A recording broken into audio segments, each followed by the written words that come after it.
Hello, savvy creators.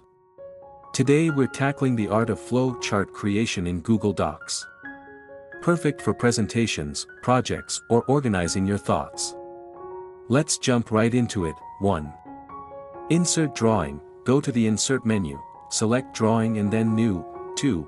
Create shapes. In the Drawing panel, click on the shape icon. Choose shapes that represent different steps in your process, e.g., rectangles for tasks, diamonds for decisions. 3.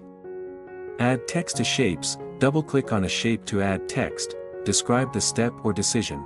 4. Connect shapes. Use the line tool to draw arrows connecting the shapes. Indicate the flow of steps. 5. Finalize and insert. Once your flow chart is complete, click Save and Close to insert it into your document. And there you have it, a simple guide to making flow charts accessible to everyone.